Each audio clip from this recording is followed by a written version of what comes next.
So how did you get involved in pushing coastal restoration? Because I know that you are a big coastal restoration advocate for our state. And how did you get involved in that? Well, I feel like I've pushed for coastal restoration all my life. But I became involved with the estuary program. I was appointed to be on the scientific technical committee as a member. And at the first meeting I was elected chairman, against my will, by the way. It's not that I didn't think it was important, I did, but I was very, very busy in my water pollution job. But I was elected chairman, so and we went through a 5-year planning process.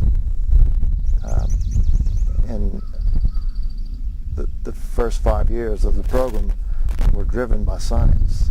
So I became very, very involved with the estuary program. Became very good friends with the first director, Steve Matisse. Richard DeMay was the first scientific technical committee staffer. He was a program employee, and we all became very close. After the 5-year planning period, we entered our implementation period. And Steve Matisse's 5 years as director were winding down, and he was going to move on to his next job. And he was encouraging me to become director. And although I thought this job was important, I didn't want this job, because I knew that if I was made director and left my water pollution control job, or left the regional coordinator job, that my office would be killed. And it was. I became director, and that's where the water pollution control job was. It was killed as a regional office. So when I became director, there was an interim period when I didn't want to be director, and yet there had to be a director. Steve Matisse was leaving, and there was a interim director appointed while DEQ was searching for a permanent director.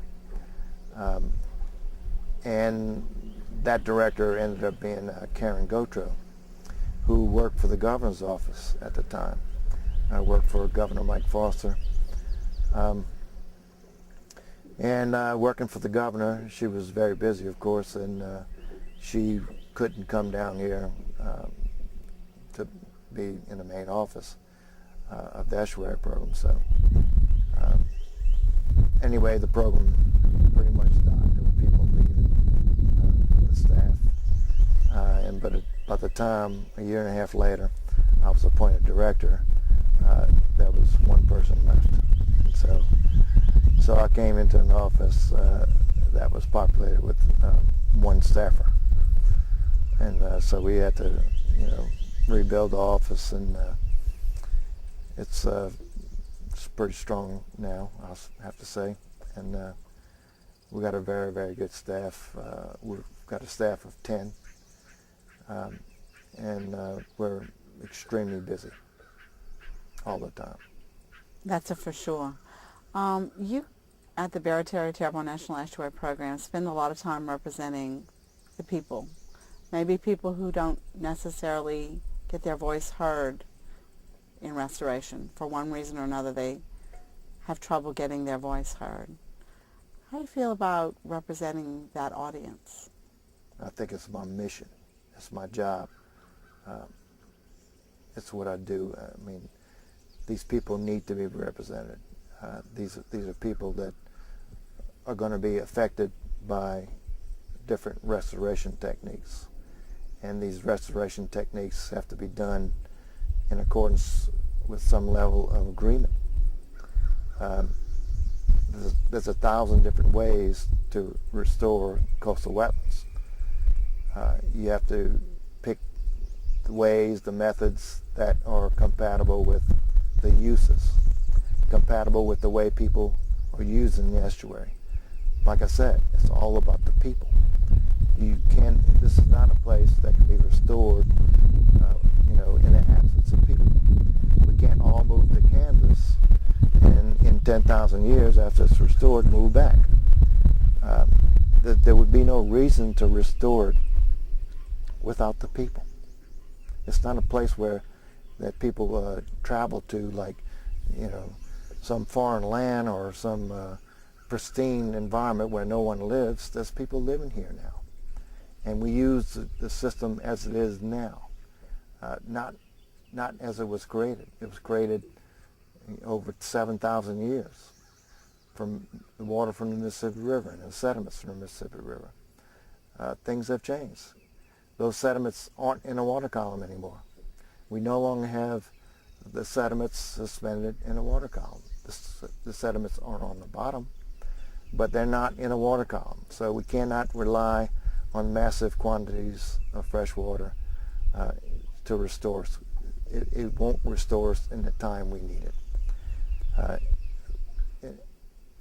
Diversions are important, but they will not restore the area in the time we need it, and we need it now. In your opinion, what do we stand to lose without coastal restoration projects? Quipper's coming to the end of its life as it's currently authorized. So what do we stand to lose if we don't have coastal restoration projects in the near future? Well, there's a long list of things we could lose if we weren't restored. A long list of fisheries products, oysters, crabs, shrimp. But most importantly, we would lose the culture. There's no culture like Southeast Louisiana. I mean, people like to come here for a reason. It's different ecologically. We live at the end of one of the world's great rivers, so it would follow that we would be different ecologically, but we're different culturally also. And that's what I fear most. We lose this culture. We're losing parts of it now as we get hurricanes, as we are more susceptible to hurricane impacts because of land loss. People are moving out from low-lying areas. So we're losing a lot now. We have lost a lot. But we still retain a lot too. So we need to restore it for the culture, for the people.